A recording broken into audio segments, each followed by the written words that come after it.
In today's episode, how to remove sexual thoughts from mind fast.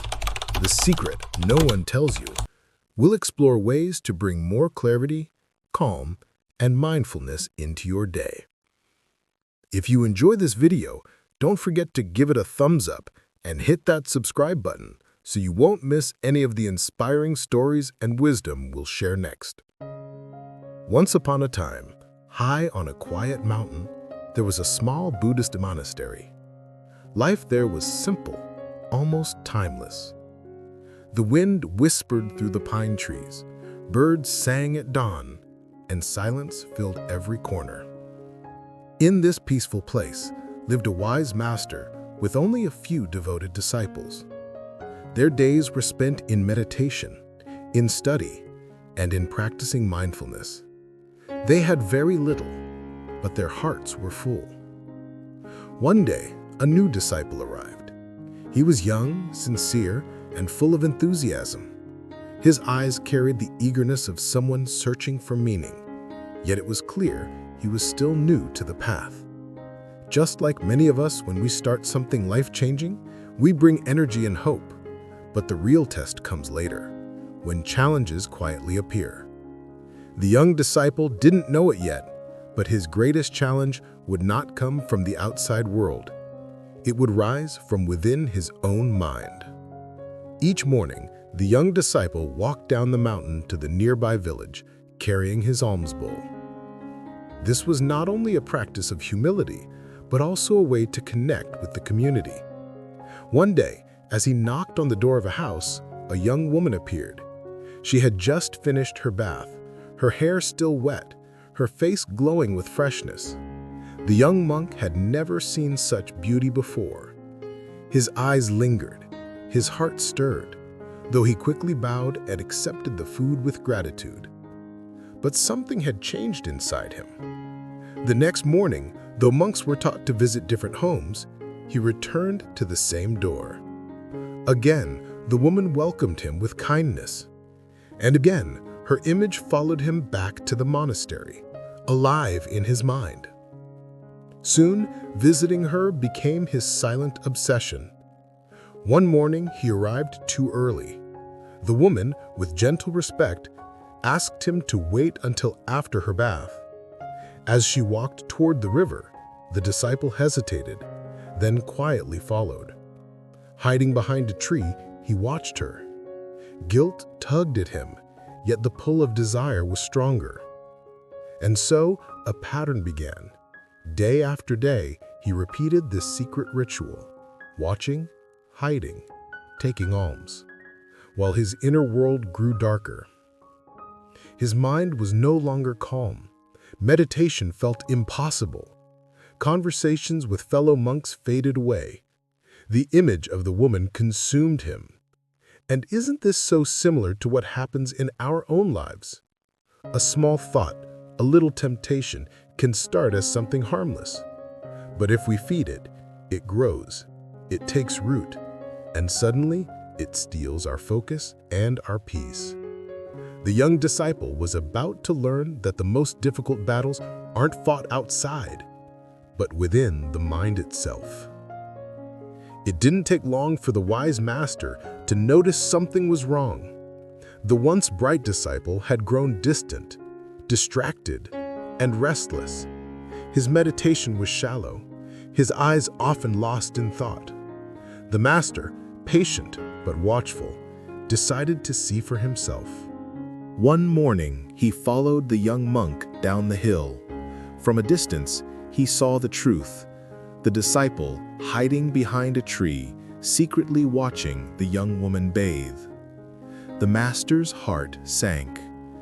Quietly, he walked up, placed a firm hand on the boy's trembling shoulder, and without a word, led him away.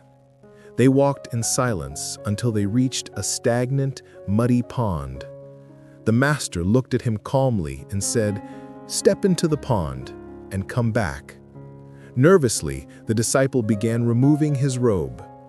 The master stopped him. "Why are you taking off your robe?" "Master," the boy whispered, "if I go in, my robe will become dirty." The master's eyes softened. "Ah, so you protect this simple robe from dirt, yet you let your priceless mind become stained so easily." He pointed to the muddy water. "This robe can be washed with a little effort, but when the mind is covered with desire, it is not so simple to cleanse it." He continued, "Lust is like this mud. At first, it seems harmless, but once you step in, it clings to you. The more you struggle, the deeper you sink." Think about that for a moment. How often do we guard our possessions, our clothes, even our reputation, yet leave our own mind unguarded? The master's lesson was clear. The true robe we must protect is not the cloth on our body, but the purity of our thoughts. The young disciple stood by the muddy pond, his body trembling, his heart weighed down with shame. Tears welled up in his eyes as he bowed before his master. "Please forgive me," he whispered. "I have lost my way." The master placed a gentle hand on his shoulder and said, "Falling is not your defeat, but staying fallen, that is." Those words pierced the disciple's heart like light breaking through a storm. From that day forward, everything changed. He stopped going to the village, stopped chasing after the shadows of desire. Instead, he turned inward, fighting the battles no one else could see. The temptations did not vanish overnight, but step by step, he guarded his mind like a gatekeeper protecting a sacred temple. And slowly, his heart grew pure again. Years passed. The once struggling disciple became a wise teacher himself, known far and wide for his compassion and clarity. His students often asked him what true strength was. He would smile and say, "Victory over others is always temporary, but victory over yourself, that is eternal." And isn't that true in our own lives? We often celebrate when we win an argument, climb higher in our career, or outshine someone else, but those victories fade. The real victory is the one no one else sees, the moment you rise above your anger, resist temptation, or choose peace when chaos calls. The disciple's story is a reminder, no matter how far we fall, there is always a way back. What matters most is not where we stumbled, but whether we have the courage to rise again. If we look beyond the monastery and into our own modern world, the young disciple's struggle feels surprisingly familiar. Many people today, especially the younger generation, find themselves fighting battles with their own minds. Unwanted sexual thoughts creep in, distracting us from work, from study, even from simply being present. The more we try to push them away, the stronger they seem to return. But where do these thoughts come from? Most of the time, they are not random.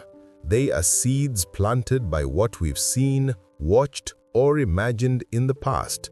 And in today's world, with the internet at our fingertips, those seeds are being planted constantly. Pornographic content is just one click away. It flashes before our eyes, and whether we realize it or not, it leaves deep impressions in the mind.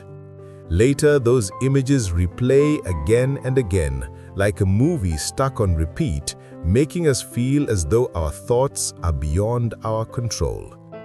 Now, let's pause and reflect. Sexual energy itself is not evil. In fact, it's part of life. It's the energy from which we were all born. But obsession, constant craving, and mental slavery to these thoughts, that's where the real suffering begins. Think about it. How many hours of focus, how much peace of mind have been lost to these endless loops? This is not just about morality, it's about freedom. Do you want to live as a prisoner of your own mind or as its master? The disciples' story reminds us the real danger isn't what we see once, but what we allow to take root, grow, and control us from within. So, what is the way forward? The truth is simpler than most people realize.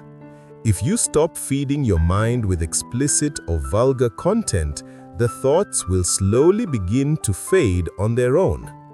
Just like a fire dies out when there's no more fuel, the restless images in your mind will lose their grip if you stop giving them new material to burn. But if you want to heal faster, there is a tool more powerful than anything else: meditation. Meditation is not just sitting quietly, it is like washing the mind from the inside.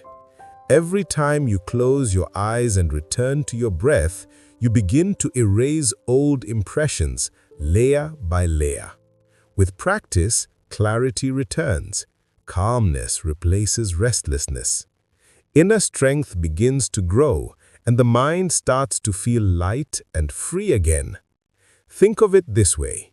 Just as we are careful about what we eat to protect our physical health, we must also be mindful of what we consume with our eyes and ears to protect our mental health. Every image, every video, every thought is a seed, and what we water is what will grow. The final teaching is this: avoid planting the seeds of lust in your mind. Guard your thoughts as carefully as you would guard your most valuable treasure. Through meditation, patience, and awareness, your mind can become clean, focused, peaceful, and full of unshakable strength. In the end, the greatest victory is not found in the world outside. It is the quiet triumph within your own heart. If we look beyond the monastery and into our own modern world, the young disciples' struggle feels surprisingly familiar.